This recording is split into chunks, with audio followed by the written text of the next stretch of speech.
Hey friends, and welcome to this week's episode of the U-Turn Podcast. This is your host, Ashley Stahl. I'm a counterterrorism professional turned career coach, speaker, and Forbes blogger, and I created the U-Turn Podcast because, let's face it, every now and again we realize that we're living life on autopilot and it's time to wake up and make that U-turn in your life. So prepare to go deep with some of the most transformational people I know, here to help you grow and upgrade your mindset, whether it's in work or love. Also, be sure to stick around for the end of every episode where I'm going to reflect on the conversation and offer actionable coaching insights to have a real impact on your life. In the meantime, we've opened up access to 3 free e-courses on uturnpodcast.com. So head on over there if you want to land a new job you love, find your purpose, or launch your dream business. All of these courses are totally free. All you got to do is head on over to uturnpodcast.com. That's YOUTURN podcast.com. Now let's get started with this week's guest. We think that I don't have time to meditate. We think it's like this pedicure for your brain. Like, oh, that's something I'll get around to when I have more time or my life isn't busy. But we're thinking about it wrong, right? Stress makes you stupid, sick, and slow. And meditation is the single most powerful stress relieving tool that we have. So it stands to reason that the less stress you have in your body, the better able you are to perform mentally and physically.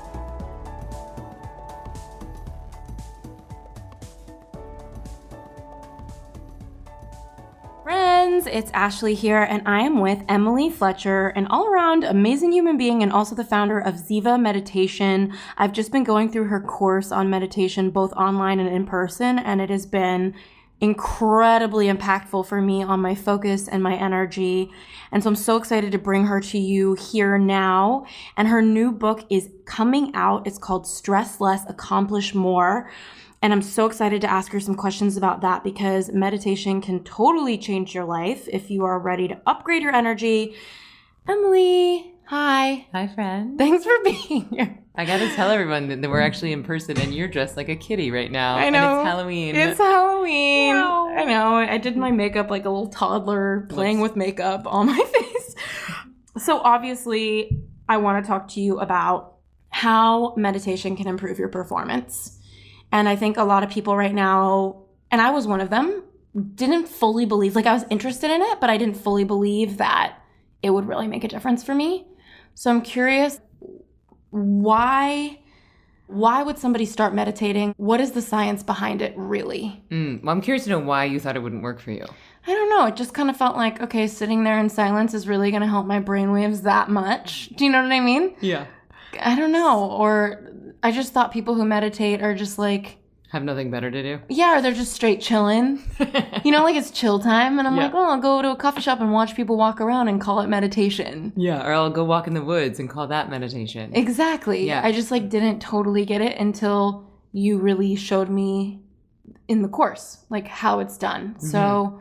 And I love that you said, you were like, yeah, I woke up and I meditated and I felt like I was on crack all day and you got so much done. Yeah. Yeah. I've never gotten so much done in the past few weeks as I did after I did my first meditation with you. Yeah.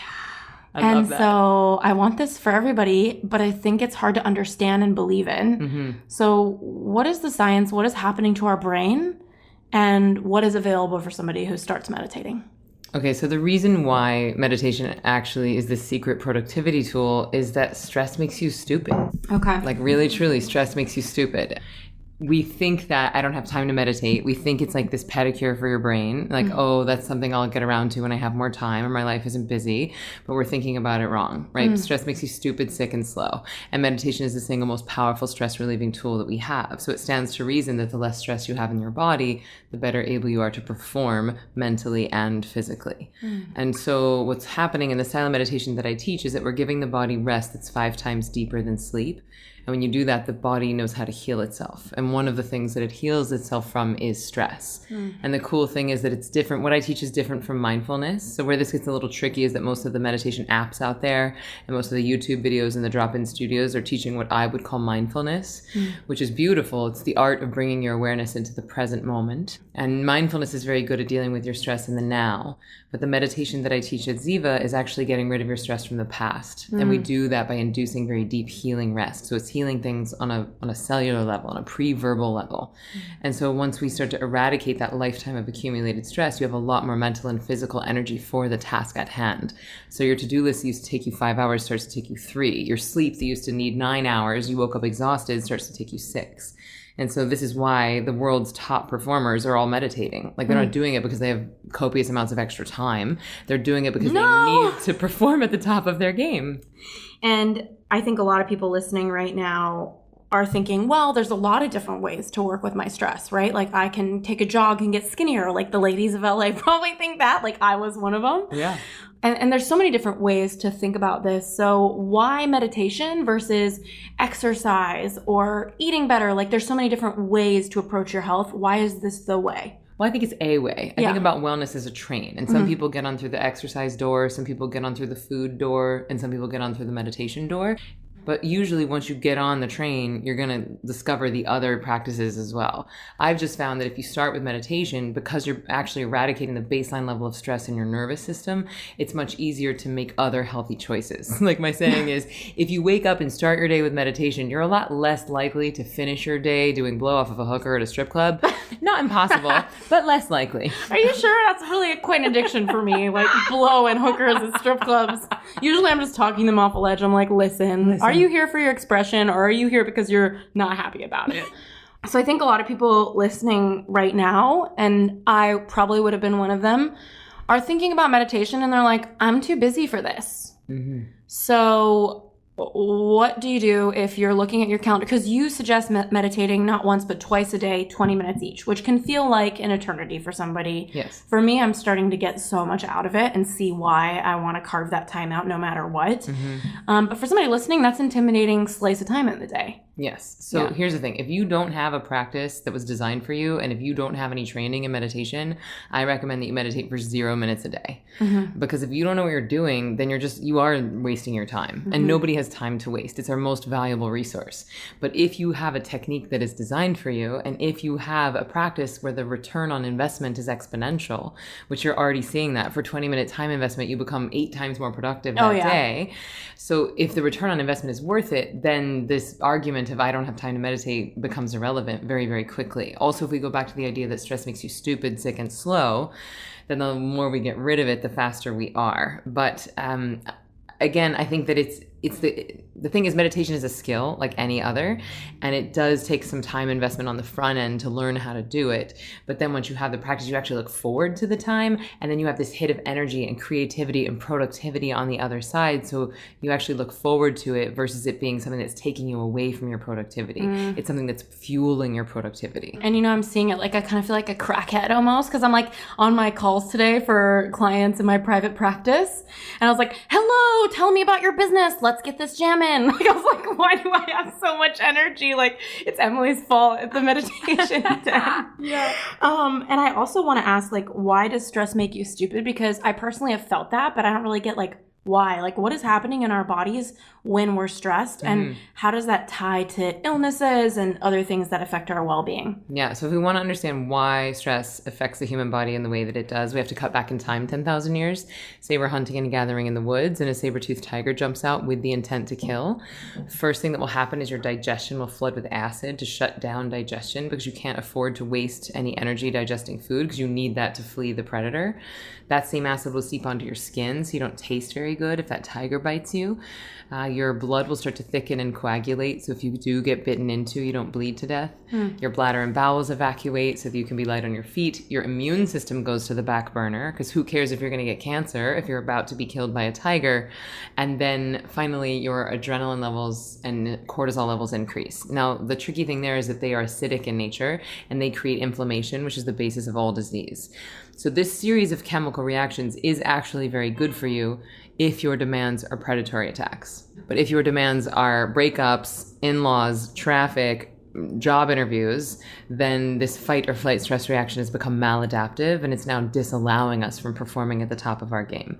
So it's basically like having too many tabs open on your brain machine. And what meditation does is it goes in and closes down those tabs so that you can more effectively do the task at hand. Yeah, because it makes me think about my MacBook, like that little rainbow spinny thing, just like too many tabs open. Yep. That's been me, and I think burnout is such a real thing, and people who are burnt out, like I've been so burnt out, I can't create, I can't do, it's like the lowest form of motivation I've ever experienced. So I'm curious, like for people listening right now that maybe are going through some sort of burnout, what are some steps that they can take to get themselves started in meditation? I know that you have your course, and getting a mantra is a really big deal. But what are some steps that they can kind of wrap their head around when it comes to getting started? Okay, so I'd say if you're in crisis mode right now, or you're like, I am on the verge of a panic attack or anxiety attack, or I'm just living my life in constant fight or flight, then a really quick, tangible thing that you can do is something I call the 2x breath. Super simple, but very powerful, very effective at quelling an anxiety attack if you feel it coming on. And all you do is you inhale through your nose for 2 and you exhale out of your mouth for 4. And it's called the 2x breath because you're elongating the exhale for double the amount of the inhale. And what that does is that it calms down the vagus nerve, which is the thing that connects the brain and the body. And if you're about to have an anxiety attack, you cannot afford to like go look for your phone and get on Wi-Fi and play the thing. You don't have time for like complicated like Kundalini moves. You just need something simple, you know? So we can just do it now. We'll just in through the nose for 2 and out through the mouth for 4. You guys can do it with us. Again, in through the nose for 2, out through the mouth for 4. I think I needed that, Emily. Yeah. Again, one more time. Inhale. And big, delicious exhale, letting your whole body soften. So that's like the quickest, easiest just reset for like a momentary, recharge. But then if you want to actually develop a skill of meditation, I do encourage people to find a teacher that they trust and respect. As you said, my book is coming out in February. It's called Stress Less, Accomplish More. That's probably the cheapest way to get started. I also have an online course called Ziva Online. That's about 15 minutes a day for 15 days. And it actually trains you to have a practice that you can take with you for life. So once you graduate, you don't need me anymore. It's not like an app. You don't want groupies? I'll be your groupie. Okay. I mean, look, it depends on how well dressed they are. If they dress like cats, and like you, wearing a onesie ninja suit with a cat ear, why not? Okay, perfect. Yeah. Well, okay, so the 2x breath that we just did, it was inhale 1, 2, exhale 1, 2, and you did that 3 times. Exhale for 4. So in for 2, out for 4. Okay, in for 2, out for 4. So 1, 2, out 1, 2, 3, 4. Beautiful. And how many times do you repeat that? I mean, let's call it 5. Okay. Yeah, I mean, depending on how dire the situation is. Depending on exactly how much you're losing your shit. Yeah, okay, exactly. Perfect. I think one of my favorite things you've done in your meditations with me is about come to your senses. So can you kind of explain, because I think this might be useful for someone, even if they're not meditating, just a mindfulness technique to connect to themselves. So what are some steps somebody can do to increase their mindfulness? Maybe they're doing the breathing technique, they have a stressful meeting, to implement this, what you're doing. Yeah, so before I jump into that, I just want to quickly clarify the difference between mindfulness and meditation. Yes, a lot please. of people don't know. Most people are using those terms as synonyms, but they're not actually the same thing. So mindfulness is basically kind of what we just did with the breath, or this come to your senses, which I'm about to teach. It's any time you're bringing your awareness into the present moment. Super powerful, super useful. It is very good at dealing with your stress in the now, which is different than meditation, which is all about letting go. It's all about surrender, and it's all about giving your body very deep healing rest, which gets rid of your stress from the past. So meditation, as I define it, is quite different from what most people call it. Like, you're not focusing, you're not clearing your mind. So those of you who have felt frustrated because you couldn't clear your mind in the past, don't worry, you're not a meditation failure. The mind actually thinks involuntarily. But in the meditation that I teach, it's all about surrender. It's all about a simultaneity of consciousness and it's almost like a nap sitting up. Whereas mindfulness is a bit more active. You're directing your focus. So most of the apps, like I was saying in the YouTube videos, where someone's guiding you through, this is going in the category of mindfulness. Got it. Okay. So on the Insight Timer app, I've listened to some guided meditations and I've always gone towards those. But I've got to admit, now that I've learn from you, I'm noticing that those really calmed me down. And it was like a sense of mindfulness, like being here and being inspired by whatever the guided meditation was saying. But I wasn't more productive. I wasn't feeling more energy necessarily. Yes. In fact, a lot of those put me to bed. Mm-hmm. And one of the things you had warned us about was not meditating in the way that you're teaching right before bed because it gives you more energy. Mm-hmm. And like, of course I trust you. So I was like, okay, cool. But there's also that part of my old self that was like, really? This is so powerful that I'm not going to be able to sleep. Sitting in silence for 20 minutes is going to make me so creative and energized. But it's true. So I'm curious to kind of learn like what happens to your body in your life when you start meditating, because you'd also talked about how you're more likely to get pregnant, that it's more difficult for you to go to sleep right after because you're so creative. Mm-hmm. So what are some other things that happen inside of your body and outside in your life because you're meditating?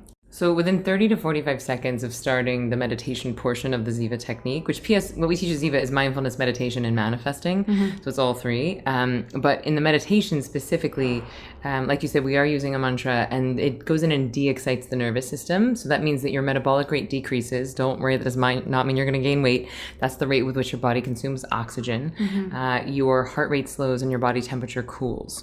So all of that is giving your body this deep healing rest so that it can start to let go of those stresses, which happens, P.S., in the form of thought. That's one of the reasons why thoughts are not the enemy of meditation. And then when you come out of that on the other side, you are much more rested. You're much more awake, right? You've cleared the cache on your brain.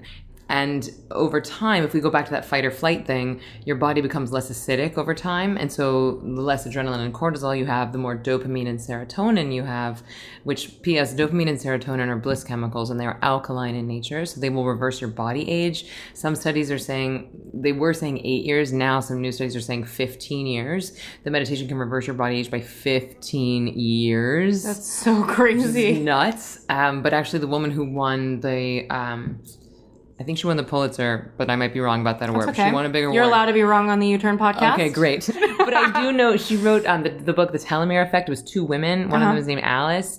And they won a really big award. I want to say it was the Pulitzer, but it was basically for their study around telomeres, which is the thing that impacts your body age. Telomeres are like the little casing at the end of your DNA. And if your telomeres start to unravel, then your DNA starts to unravel. It's like this plastic casing at the end of a shoelace. If that thing comes undone, then the shoelace comes unraveled. Well, same thing with telomeres in your DNA. So when you're stressed, your telomeres shorten. When you meditate, get rid of stress, the telomeres lengthen, which protects your DNA, which can impact your body age and your death date. Yeah, I honestly, if you guys are listening and you have thought about meditation, but you haven't dove in, can I just tell you, like, holy shit. I've never actually done anything like this. And now that I'm learning, it's like, wow, what an incredible experience. I haven't had this much energy. So who you're talking to right now, Emily, which like as my friend, I didn't even complain to you about this, but I found out about all those allergies. I think I mentioned that maybe to you when I saw you the other night. Did I not mention that? Mm-mm. I found out I'm allergic to dairy, eggs, and then if that isn't cornering enough, because I love cake, so I was going to have vegan cakes, but then I'm also allergic to almond and soy, so it's like very cornering. Like I can't even have the vegan. You can only eat broccoli. I can only eat broccoli. It's very sad. It's very sad. But I've never really cared when I don't feel well from eating shitty food until recently. It's been so bad that I have extraordinary brain fog. It feels like the planet Saturn, like the ring around it is like around my head all the time. I'm so sorry. Yeah, thank you. It's like I've never experienced anything like it. And the other day, my mom was like, hey, what did you do yesterday? And I remembered none of yesterday. And for the entire half-hour phone call, I couldn't remember yesterday. And so it's like my short-term memory has been going. And so I was really excited to start meditating, to start cutting my diet with the foods that make me sick. And I'm one of those people that is like jumping on the wellness bandwagon after being friends with you, but also like Sarah Stewart, you know, like all of you guys are in the wellness world. And I've never really seen it because I think a part of my judgment on it was like, oh, you guys are so uptight. You're always like taking supplements and like sucking up your time doing all of these things so that you're here longer. And I had a belief that like you're losing time in life by doing all of these things to be here longer. And so it was almost like, I'm just going to eat like whatever I want, have like that Big Mac and like my cupcakes and my snacksidents, you know? And then recently it's been like, oh shit, I'm 31 years old. I can't do this. And in the past I would say 2-3 weeks, I've taken a U-turn and I'm like, hey, using my own thing here. And I have cut my diet of all the foods, started meditating with you even more so. And I've started waking up early, going to bed early. Nice. Yeah. I mean, tonight's Halloween, so I won't be doing that. Get it, girl. Yeah. I'm getting it. Going to DJ Snake, yo. Oh. Yeah. But, you know, I am in this place where I really care about it. And so I think I hear what you're saying, that like meditation can be a gateway, and there's so many different gateways into wellness. So let's say somebody now wants to get started with meditation, like where can they go to experience you and get like a flavor of this so that they can start diving in their lives? Yeah, thank you for asking. Yeah. So I'd say the easiest place to go is stresslessthebook.com because there if you pre-order the book, which I know delayed gratification is tricky. We love our instant gratification, but if you pre-order the book, then you can immediately download a bunch of really amazing stuff. So I took my favorite exercises from the end of a few of the chapters and I actually recorded them. So there's a manifesting exercise in there. I walk you through the 2x breath in there, and which is what we just did, but a more elaborate version of it. And I want to say there's one for better sex. And then you also get days 1 through 3 of my online course. So I have this beautiful online course called Ziva Online, which I'm really proud of. So people can actually learn the first 3 days, which is the mindfulness. And then if they want to go on and get a mantra and learn meditation, then they can. And then you'll be the first person to get the book when it comes out on February 19th. So I would just go to stresslessthebook.com. And then if you pre-order, you just download like all the bonuses right away and you can get started. Hey U-Turners, so sorry for the quick interruption, but I want to make sure you know that this episode has been brought to you by the Career Clarity Lab, the online course to help you find your career purpose in the workforce and upgrade your confidence. So if you're ready to unlock the best career path for you and you'd like to try a free version of our Clarity course, just head on over to uturnpodcast.com/clarity. That's YOUTURN podcast.com/clarity. Now let's get back to this week's episode.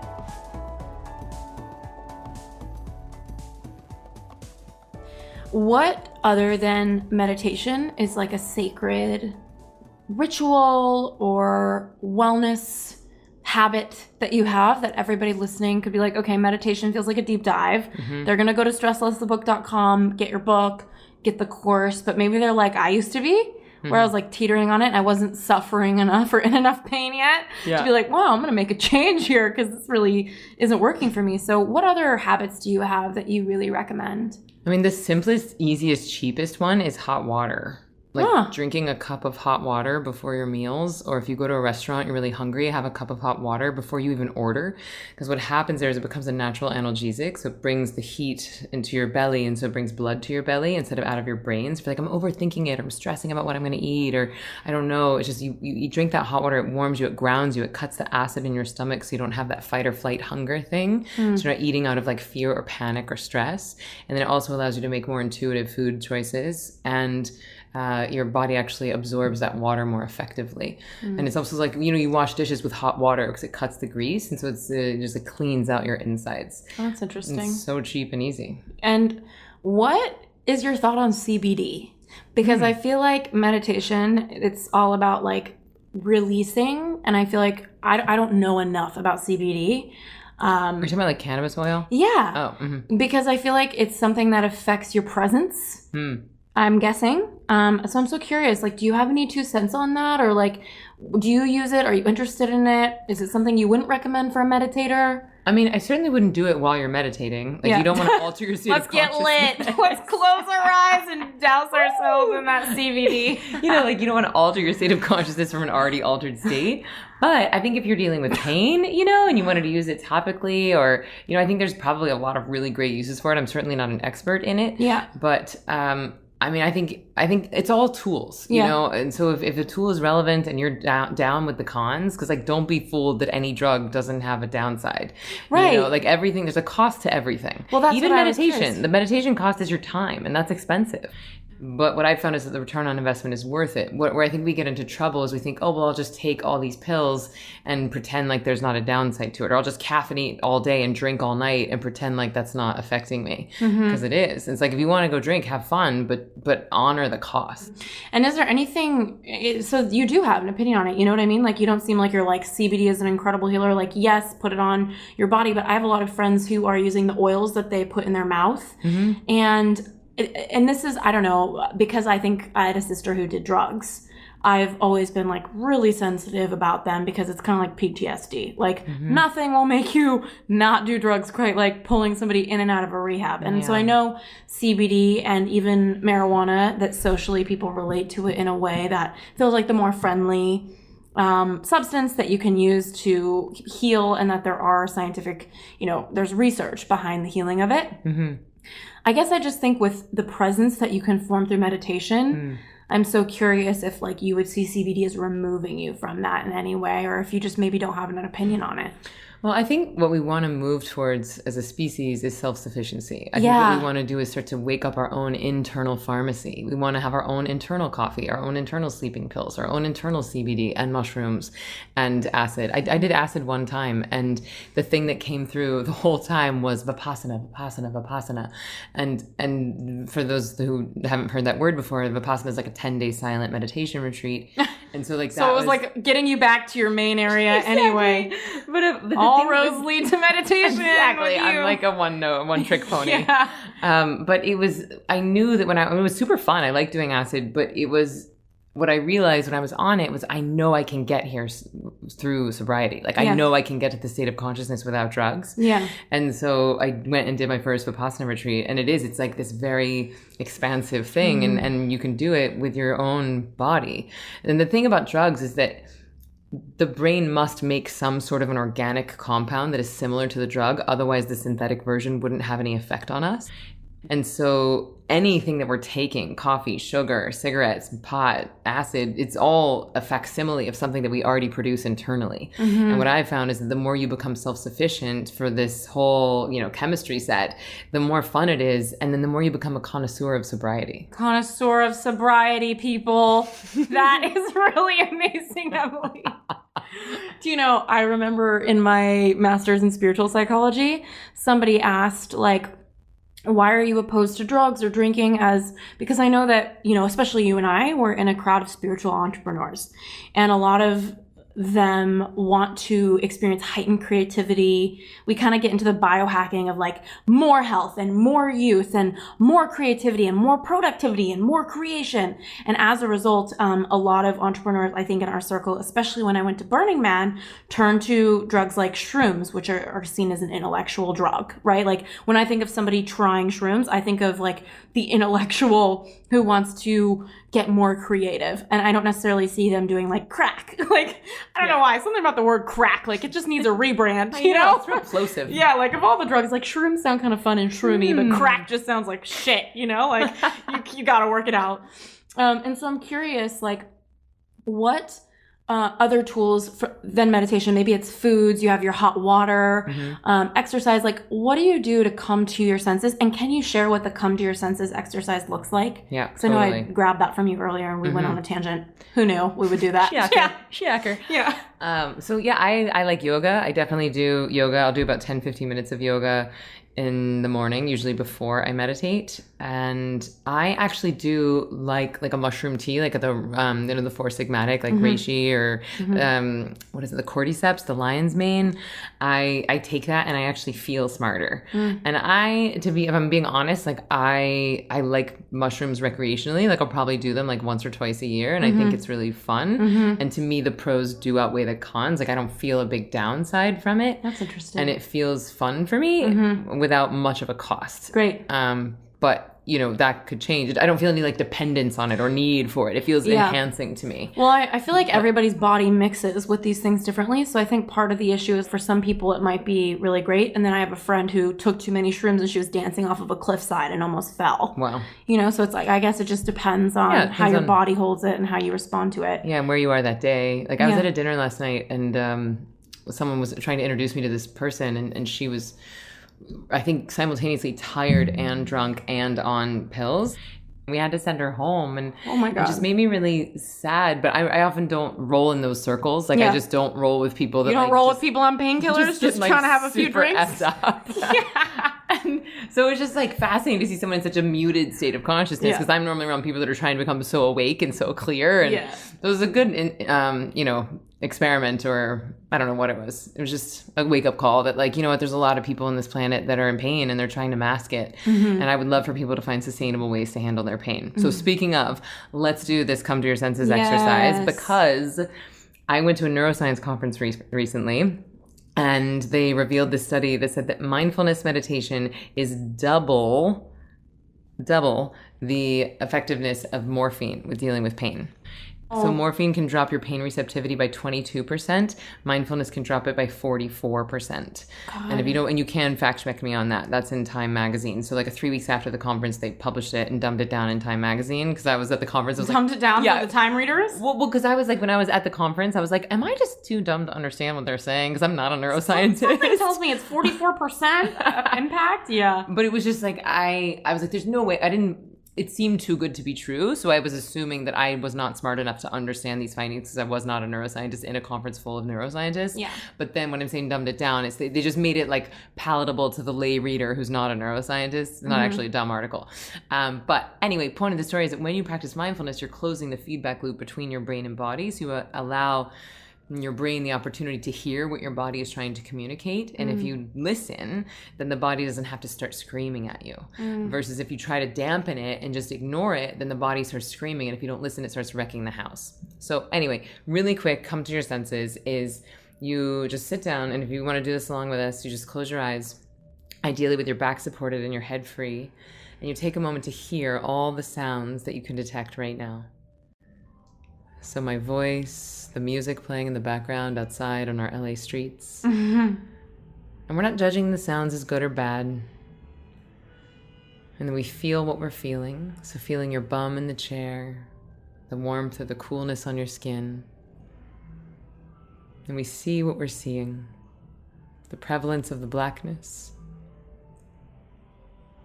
Any colors in your mind's eye. We taste what we're tasting, and we smell what we're smelling. So just taking a moment to get so present, so in your body, hear what you're hearing, feel what you're feeling, see what you're seeing, taste what you're tasting, and smell what you're smelling. So practicing a simultaneity of consciousness, practicing holding all 5 of your senses in your awareness at the same time, using our 5 senses as a tool to bring ourselves into the right brain and into the right now. And then taking a big, delicious inhale, and exhaling, letting go. Really good. One more inhale. And then exhaling, letting your body soften and surrender. And knowing that your 5 senses, by waking them up, we start to access our 6th sense of intuition. And then giving yourself a big internal high five for doing that exercise and for listening to this podcast about something that you might be afraid of, like the scary word meditation. And whenever you're ready, we can start to slowly open the eyes. Oh my gosh, I need that so much. And I don't know if everybody's going to hear this, but there's like a person throwing a concert outside my door. Smooth jams. Like, right? what? Some jams? What is going on? Do you know what's so funny with like music in public? I've been starting to wonder, I'm like, what's the boundary? Because you know on airplanes how people will watch YouTube, like you have, a new baby. So it's like you put things on your cell phone video. I'm like, what's the boundary? Because sometimes I just want to bring a Bluetooth speaker and put like Little John on, and be like, fuck, if you guys are doing this, like I'm putting on my music. Well, I feel like I would just want to walk up to people with the speakers and be like, have you heard of headphones? Yeah. Like, hey, do you want to borrow mine? Like, I'll Purell them for you. Totally. Because, like, I just bought a Purell necklace and I spray Purell everywhere I go. It's amazing. Oh, I'm going to need an update This is like an OCD thing. Yeah. Okay, so what I want to ask you about, we talked about mindfulness, is what are some small steps people can take, whether they meditate or not, to start being more mindful in their life right now?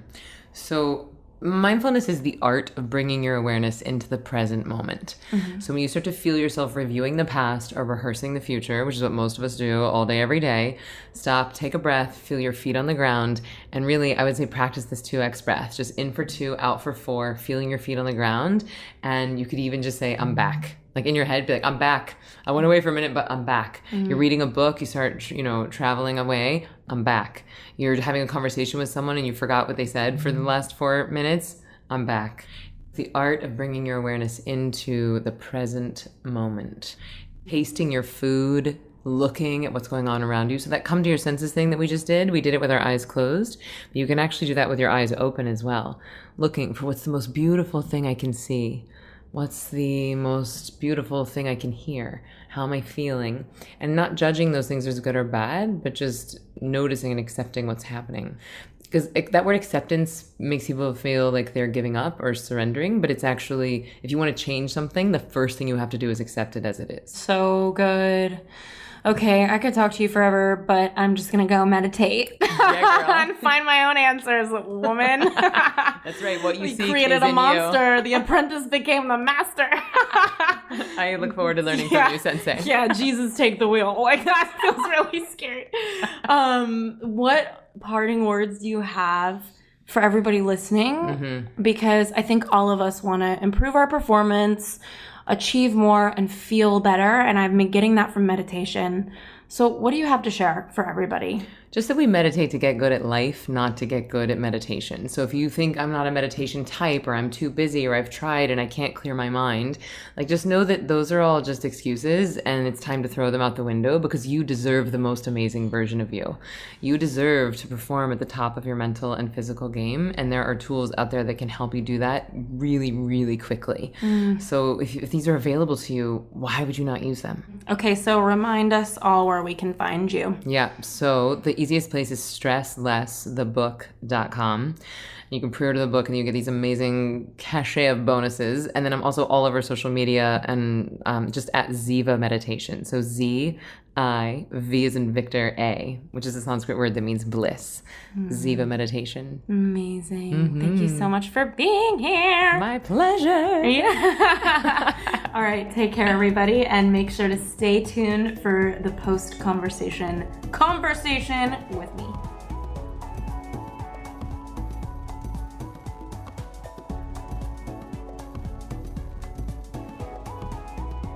Hey there, it's Ash, just reflecting on this week's episode with Emily Fletcher, and I'm so grateful for this woman, not just because she's an amazing friend, but because she is really the person who taught me how to really meditate. And for the longest time, I just thought meditation is something that people do to convince themselves that they're hearing their thoughts and being still and taking care of themselves, and it doesn't really work.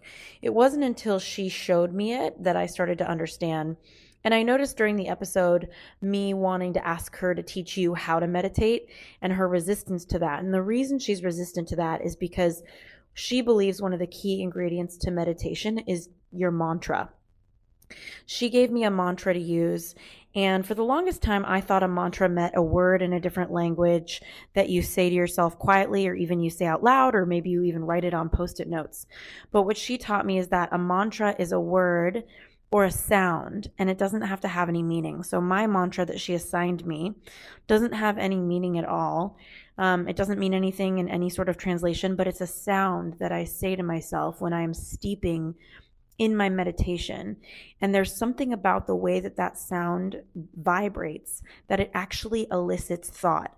And so what she told me was that to give somebody a mantra without them understanding how to meditate is like giving somebody the keys to a really dangerous car they don't know how to drive, because when you have a mantra, it elicits thoughts. And the thing about meditation is that it can bring up so many different things that we've been avoiding because we're sitting in silence and allowing our feelings to translate and come through. And for that reason, it's so important that we really take the time to learn how to meditate. And that's what I learned with Emily. But I wanted to give you the key steps to meditation. And I wanted to also talk to you about some rituals that I've been implementing into my life from Ayurveda, which have been really life-changing. And those of you who don't know what Ayurveda means, it's Eastern medicine, Eastern wellness methods. A great person that I'm going to have on the podcast is Sahara Rose, and she talks a lot about Ayurveda. So we're going to talk about some rituals that I've been doing to help myself feel a lot better every day. But I want to give you the structure of how I've been meditating and what I learned from Emily, so that if you want to dive in, you have a better understanding of it. So Emily is a big proponent of meditating 2 times 20 minutes a day each. So 20 minutes early in the morning, 20 minutes in the afternoon. She had recommended not meditating right before bed because it gives you more energy and it awakens a lot of creativity. So if you meditate before bed, you're usually keeping yourself awake. So I try to meditate around 4 p.m. and maybe 6 a.m. So I wake up. That's the first thing I do before I open my phone is I just meditate for 20 minutes. I don't meditate anywhere that my head can lay back. I meditate where my head is free moving, and I'm sitting with something to support my back. So it's twice 20 minutes a day. And basically what I do is I repeat my mantra, but it's not forced. It's almost like you let your mantra come and visit you. So in my case, I have my own mantra. And like Emily says, if I give it to you here, it's like me giving you keys to a car you don't know how to drive. But let's say your mantra is the word mantra. It's just a sound. What you want to do for that 20 minutes is you relax into your meditation. You close your eyes and you slowly say your word mantra to yourself. And then maybe you let your thoughts come in and you let them, come on by. You see what your thoughts are. And then as you remember or as it comes to you, you say your mantra again, mantra. So the thing about it is you're not supposed to repeat the mantra multiple times where you tire yourself out. You're just supposed to allow it to come visit you as it does throughout the meditation, with the intention of the mantra continuing to visit you throughout the meditation. A couple of things you don't want to give into if you're meditating is it's okay for you to think. One thing I learned from Emily is there's no such thing as a bad meditation. So if your thoughts are flying throughout the meditation, I don't believe that you meditate to get rid of your thoughts. I think you meditate to hold a space for them to come in and release. So if you have a lot of thoughts coming in, that's okay. But one thing she discourages against is from giving into the contemplation. So let's say you start to think about, should I do this or should I do that tomorrow? If you notice yourself going there, that's okay. But then allow your mantra to come back and allow yourself to let go of that contemplation. And allow other thoughts to come through. You don't want to give in and put your meditation aside so that you can go deeper into contemplation. But you can allow all of your thoughts to float in. You can allow yourself to indulge them, and then you just release them and let your mantra come back. The way I see my mantra when I'm meditating is it's like a word in a cave. It's almost like I'm meditating in a cave and my mantra is kind of whispering somewhere in the back. Sometimes it's loud, sometimes it's quiet, but I'm not forcing it.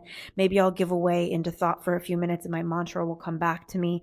It's like a bubbling that comes to the surface. So when you meditate and you have a mantra, and by the way, you can practice this 2 times 20 minutes a day with a word like peace or a word like love. That can be your word. So you can pick a word and really steep in it 2 times 20 minutes a day. And so, what I have found doing this, and by the way, you might wonder, you don't want to wake yourself up from a meditation with an alarm because that's overstimulating for your brain. So I just keep my phone next to me. I check the time if I feel myself wondering what time it is. Usually I just have a pattern for something about my body's rhythm where I wake myself up around 7 minutes in and then I go the second 13 minutes. And so if you're curious about the time, don't be hesitant to just peek your eye open, take a look, and continue meditating. And here's the most important part I learned is the last 2 minutes. So after 20 minutes go by, you want to do 2 minutes where you're not in your mantra anymore. You're just giving gratitude. So it's 2 minutes after the 20 minutes, no longer doing the mantra, presencing yourself more into the room, keeping your eyes closed, going into gratitude or visualizing some sort of result you want. The reason you go into this 2 minutes is because it's overstimulating for your brain to go straight from meditation into your day. So this 2 minutes that you have is a hard stop at the end of your meditation. Each 20-minute meditation you do twice in a day is just there to transition you back into the world. And it's a great time for gratitude or manifestation. So I've been really loving these 2 minutes. Sometimes I'm grateful and I want to, give thanks for my parents, my career, my friends, U-Turn podcast, whatever have you. Anyway, that is kind of an intro to meditation. So hopefully that kind of gives you an idea. What I've personally found is I had a lot of brain fog where it was really hard for me to be productive and to think clearly. And ever since I started doing this meditation, and it has to be 2 times 20 minutes each, I have found that my brain fog has severely reduced. Like, it's shocking to me. Like, I can't believe how much more focus I have. I didn't think that this was real, but it's really been affecting me. I've gotten a lot better of sleep lately. But there's something else that I've been doing that I want to just share with you to help your wellness if it inspires you. And it's so ironic I'm giving you this advice because I never saw myself as a wellness person, but I've been so inspired lately, and it's to have rituals. So what I've learned in Ayurveda is that people recommend, Ayurvedic experts recommend going to bed at 10 p.m. and waking up at 6 a.m. because that is in alignment with the circadian rhythms. And what I found going to bed at 10 p.m. and waking up at 6 a.m. is I have so much more energy. So I usually start to think about going to bed around 9:30 p.m., make my way to bed.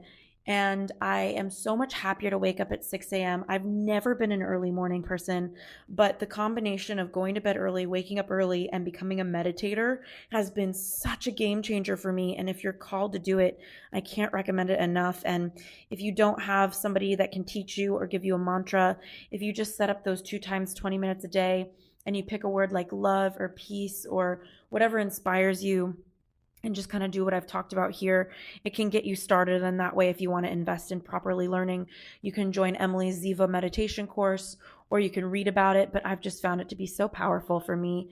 And on top of that is these rituals. So going to bed at 10, waking up at 6. Another thing that I've been doing is drinking hot water with lemon when I wake up in the morning. Apparently that just gets your digestive system moving, and really, really wonderful. And it's starting to get me off of coffee because I've meditated. I can't tell you how much focus I have after I meditate. Like, it just blows my mind. Now I see it as something I can't afford to not do because I know that if I do it, it's going to completely increase my productivity all day long. So between waking up early, going to bed early, drinking hot water with lemon first thing when I wake up, doing my meditation before I look at my phone, check my emails, anything, I have been in such a better place. I've also been putting sesame oil on in the morning because according to Ayurveda, it's really good for your body and so I do a cup of warm water and I put a tablespoon of sesame oil, and then I'll just rub that on, and I'll take a jog for 45 minutes, and then I'll get in the shower and wash off the oil and, just wash off the morning after I've meditated. And that's kind of my morning. So it usually starts around 8 a.m. I'm kind of out of the shower, getting to work, all of the things. And then I meditate again around 4. And I know, sometimes you're out and about, you're in your office. I've gotten comfortable just meditating in my seat in front of people in public. I don't even care anymore. And it helps if I have somebody that meditates with me. So these are all different things that have totally been game changers for me, and I'm so excited to be sharing them with you, and I hope that they change your life as much as they've changed mine. The only other thing I've done is I got an MRT food test to see in my blood if there were any foods that were giving me inflammation. So if your nose feels stuffy all the time, you feel a little headachy, you might have some inflammation to foods. So I've also just did an MRT test where I gave blood, learned what foods give me inflammation, and I've been avoiding those foods. So the combination of meditating, sleeping with better rhythms. I've also set a time limit on my iPhone for no more than an hour of social media a day. So any of these suggestions alone are game changers, but they've been changing my life, and I'm so excited to be sharing all this with you. And I wish you all the goodness. Hit me up on the gram as per usual at Ashley Stahl, ASHLEYSTAHL, and let me know how this is going for you. I'm really excited to hear about it.